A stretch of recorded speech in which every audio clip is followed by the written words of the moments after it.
Hey small animals, today we are going to talk about some regular checkup things that we can do to protect our pets and our smaller animals.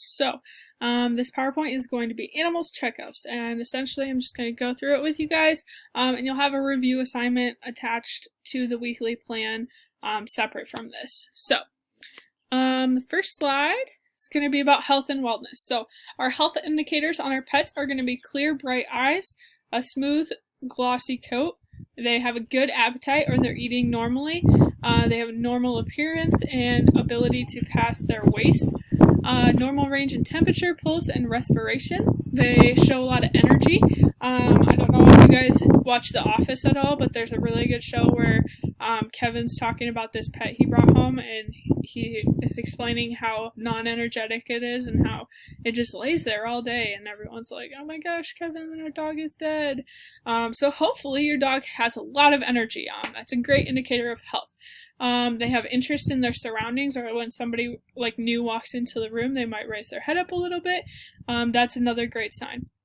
In order to keep our pets healthy, the things that contribute to that is going to be just keeping them exercise. That doesn't mean you have to take them on runs. A walk is usually good for most dogs. Even every now and then, if you have a big enough house that they can run around in, or a yard, that's great. They have good medical care, or you do frequent checkups with your veterinarian. They have a proper nutrition. And they're eating what they're supposed to be eating. Disease prevention methods are taken care of, so if they need vaccines, they get those. They have shelter from the elements.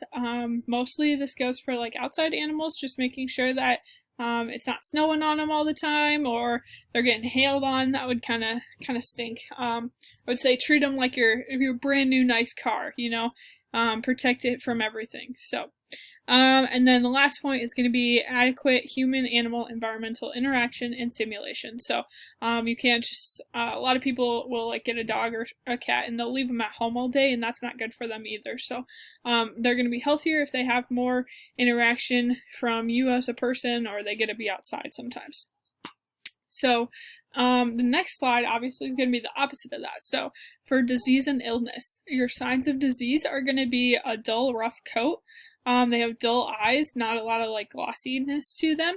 Not a big appetite, again, like Kevin's dog, just like we talked about. No energy, if they're vomiting or have diarrhea. Lameness, or they're not very alert, or I guess aware of anything that's going on, or any behavioral changes. And again, these aren't going to be typically things that you go to the dog shelter or clinic and you find a dog and they exhibit all these symptoms or anything. A lot of times these are going to be changes in our own animals after we have them. We've seen what they look like, and you can just tell they're out of character, A few factors causing disease. First off, poor nutrition. I'm not sure about you guys, but I know when I eat fast food all day, or don't eat super healthy in general, I start to feel really groggy and just nasty with my body. Yeah, the same goes for pets. If we're not feeding them right, they're going to feel that. Environmental factors can cause disease, like shelter, interaction with other animals, and again, what that animal is used for and how it's used. So some animals have different uses. Some can be used for racing, some can be used for working, so that can lead to them getting diseases as well. Parasites, either inside or outside their bodies. Infectious agents like viruses, bacteria, fungi, and others. And non-infectious factors like poison, injury, or their age even. I'll be totally honest with you guys. I stole this PowerPoint from somebody else, kind of remade it to be what it is. So throughout there might be a few words that I don't know how to say, and that's okay. So how we can help our animals that might be sick. First off, vaccines. They cause prevention usually, or they help us with prevention. So usually this isn't something that we're going to do after they're already sick. Some vaccines may be more successful than others depending on the makeup of the vaccine and the tenacity of the disease. Drugs is the next way we can help them. This can be either with treating diseases that are currently there, or preventing ones that may possibly come. They can be used as a standalone treatment or in combination with other treatments that are listed on this slide too. Surgery is listed as a treatment, so you wouldn't get a surgery to prevent, you like breaking a bone, right? You would do it to fix that. It's going to be used when drug treatment is not an option, usually for emergencies or in combination with drug treatment. It's really risky and usually used as a last resort. Alternative therapy is going to be our last option listed out in this presentation. That is going to be a treatment. It's used to heal the mind, body, and soul, and becoming more widely used and accepted in methods today. So examples of these might be vitamin and mineral supplements, massage therapy, acupressure, acupuncture, magnetic therapy, meditation, herbal therapy, hypnotherapy, which is like hypnosis, and chiropractic. So they're cracking your bones in your body.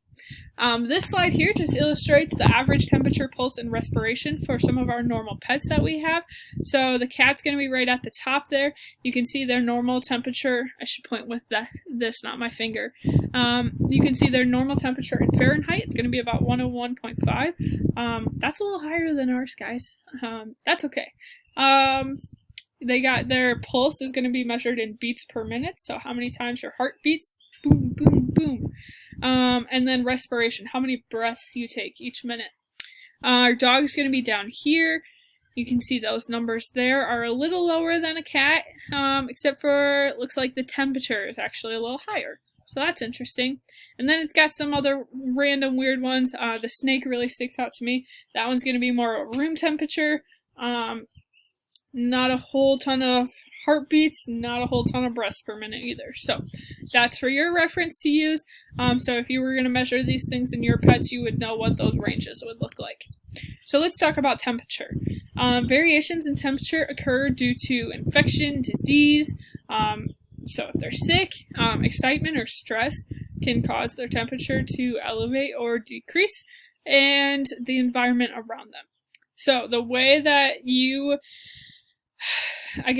would measure an animal's pet's temperature. You're going to wipe the thermometer with alcohol, shake it down until the mercury is below 98 degrees, lubricate the tip of the thermometer with petroleum jelly. You're going to insert the thermometer into the rectum and hold it securely in place for 3 minutes. Remove the thermometer and wipe down with a paper towel, and then slowly rotate the thermometer until the mercury is visible and take a reading. This is for a mercury thermometer.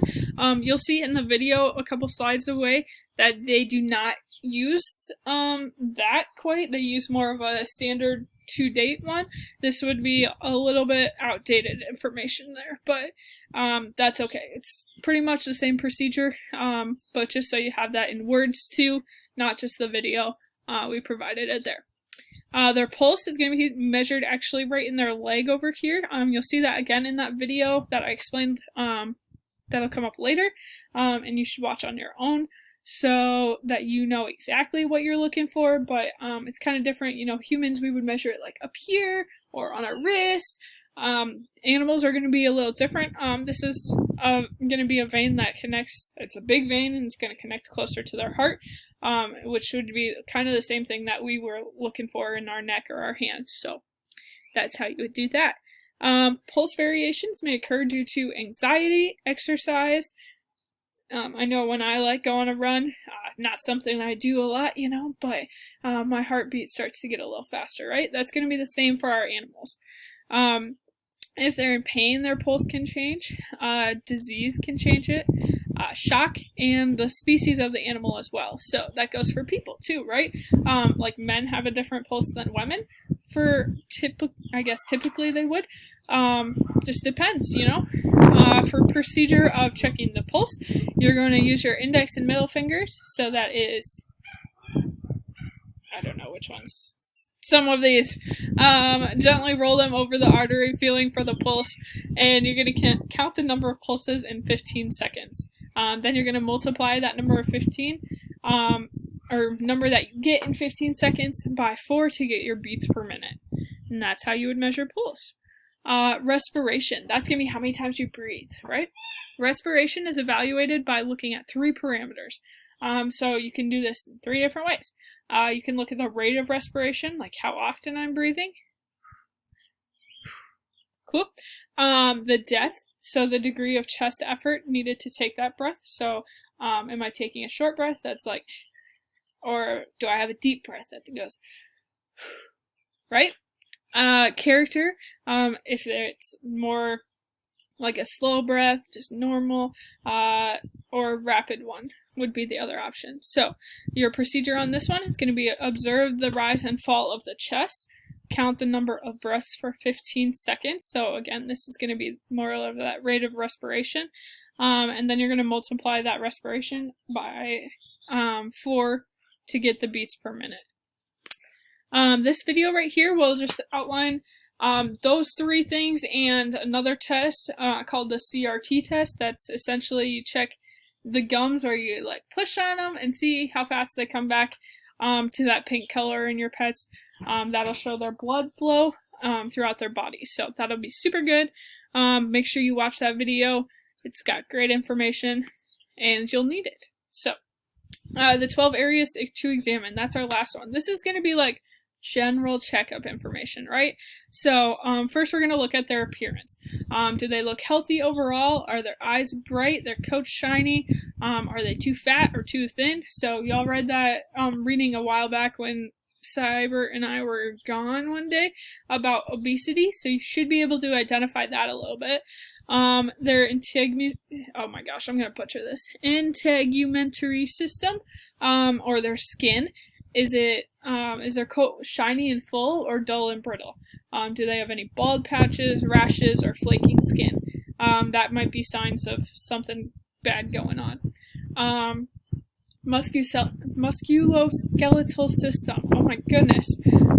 Do they have a history of lameness or visible lameness? Any broken bones? Is their body just not very strong? Circulatory, so that's going to be how their blood flows. Are they coughing, fainting?